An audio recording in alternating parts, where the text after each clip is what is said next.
for him. Once he got up and everything, I was relieved. I'm glad he's okay. Glad he was able to get up and he's able to react, fine again. So I know they took him for medical. They exams. actually just released him from the hospital, so that's a good sign. That's great. Just heard That's that, wonderful. Hey, Mikey, we got a Fight of the Year candidate with Leo Santa Cruz versus Carl Frampton. We also got Knockout of the Year. We're starting the year early. I mean, man, that was vicious, my friend. That was a good way to start the year. Oh yeah. Mikey, 2 years you sat on the shelf. People wrote you off. You're finished. You're done. Now you're pound for pound list. Now I think this makes a good statement. Starting the year, capturing a world title, third division, that the way I won. I think everybody, can remember and can see, what I have to offer.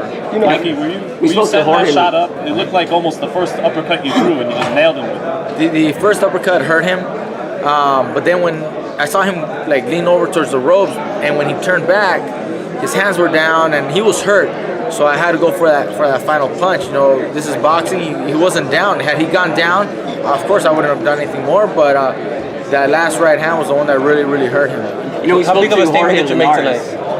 I think it's a pretty big statement. Everybody in the divisions, near me can really, consider something, a threat now. And obviously the people at media can also realize that now. Mikey, we spoke to Jorge Linares about a potential fight between the two.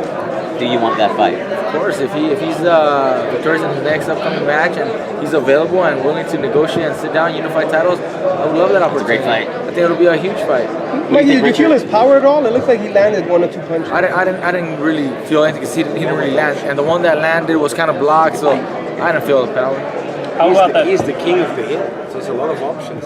Everybody's going to want to fight Mikey. It's not anymore that Mikey wants to fight. Everybody's going to want to fight Mikey because where Mikey fights, that's where the money is. And he's the captain of his own ship. How beautiful is that? He's got great fundamentals. He's got power. He's got skills. Yeah, you got He's got star power. He's got it all. I mean, he has the fans. You saw that again today. The entire package. Man, he can punch. He can move. He can box. Has a great team behind him.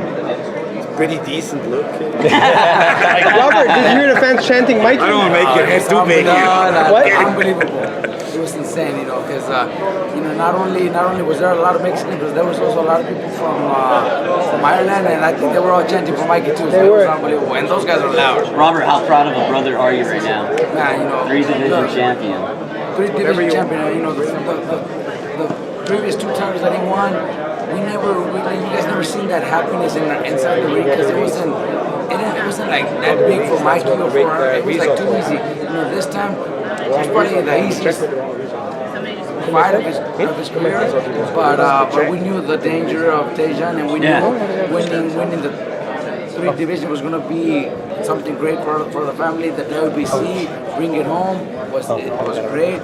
And we know that there's just bigger challenges. So that's what right. And I thought Dijon was going to be a tough rally, and we Mikey thought so too, but Mikey did his job. Mikey, how about it is? When you're so good, you take the strengths away from the most fierce competitor. That sets him apart from others. Is this the perfect weight class, 135? I feel very, very comfortable at 135. I had moved up, from 126 to 130. Yeah. Eventually, that was my next step, to be at 135. I should have been here, 2 years ago, right after my last title defense at 30. We weren't able to be fighting, we were on the shelf, but right now I'm very comfortable at 135. I think a couple fights at 135, and then we'll make that jump to 140. Mikey, how about that jab tonight? You always say it's the best punch in boxing. It's key. We use it a lot. It was key for tonight. Keep the distance. Measure my opponent. Keep him at the distance that I wanted. He wanted to come in. I just stiff, that jab out there. Use it as a defense. You use it, timing it. It works well for me. I like to use that. Well, everybody says, use your jab, but it must be easier said than done because not a lot of guys do what you did tonight with it. Well, other fighters probably are, paying attention more to an overhand right, landing a power shot. But I like to set those punches up with the jab. And my corner, my dad, my brother always, teach that, and they always tell me that. That's what it looked like. You were blinding him with the jab, and eventually that power shot was going to come. That's how it was. That's what happened. in the killer instinct too. Yes. You just. I saw the replay. Blood. You were like, oh shit! I'm not gonna let this guy go. I saw the replay, and right everybody told me that you could see the expression in my face, and I didn't pay attention during the fight at that, but I saw the opening. I saw he was hurt, but he wasn't down, so I went for that overhand right. I knew I threw it, with everything I had. But then when I saw the replay, you could definitely see that expression in my face, my eyes, and I was like, that surprised me even.